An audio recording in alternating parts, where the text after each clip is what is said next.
بہت سارے لوگ اس غلطی کو کرتے ہیں کہ کسی کے گھر میں جاتے ہیں تو بغیر پوچھے اندر گھس جاتے ہیں. ایسا نہیں کرنا چاہیے. کیسے جانا چاہیے پوری ویڈیو دیکھ کر کے جائیں. جانکاری آدھی ادھر لے کے نہ جائیں تاکہ آپ کو غلط فہمی کا شکار ہونا نہ پڑے. اے ایمان والو، دوسروں کے گھروں میں ڈائریکٹ ایسے داخل مت ہو جاؤ جب تک کہ تم سلام نہ کر لو. یہ تمہارے لیے بہتر ہے.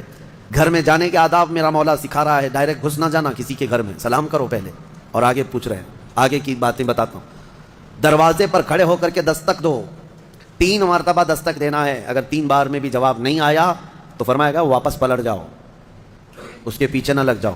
وَإِن قِيلَ لَكُمُ ارْجِعُوا فَارْجِعُوا، اگر کہہ دیا جائے کہ لوٹ جاؤ تو لوٹ جاؤ. اور لوٹ جانے کے لیے کچھ جگہ پر کہا جاتا ہے اور کچھ جگہ اشارے مل جاتے ہیں.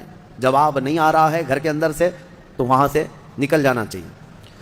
آگے آیت میں ہے لَيْسَ عَلَيْكُمْ جُنَاحٌ أَن تَدْخُلُوا بُيُوتًا غَيْرَ مَسْكُونَةٍ فِيهَا وَمَتَاعٌ لَكُمْ. ہاں، ایسا کوئی گھر ہے جس میں کوئی رہتا ہی نہیں ہے تو اس گھر میں ایسی بغیر کسی کو سلام کیے ایسی داخل ہو گئے تو اللہ فرما رہا ہے کوئی گناہ نہیں ہے.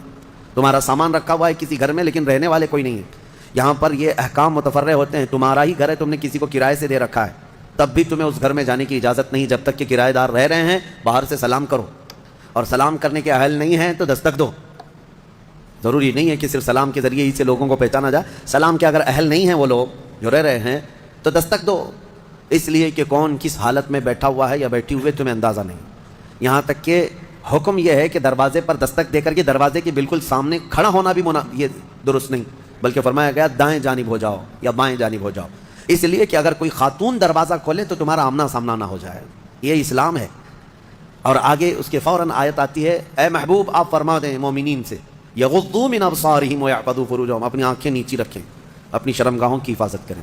زنا کی ابتدا آنکھوں سے شروع ہوتی ہے، آنکھوں سے ہوتی ہے اور اللہ تعالیٰ نے وہیں پر بند باندھ دیا. نہ تمہاری آنکھیں بہکیں نہ تمہارے باقی کے اعضاء بہکیں. تم اپنی آنکھوں کی حفاظت کرو. نہ دیکھا ہوتا تو جسم کے اندر جذبات نہیں آتے، جسم کے اندر یہ خواہشات نہیں آتے، یہ فواہشات نہیں آتے.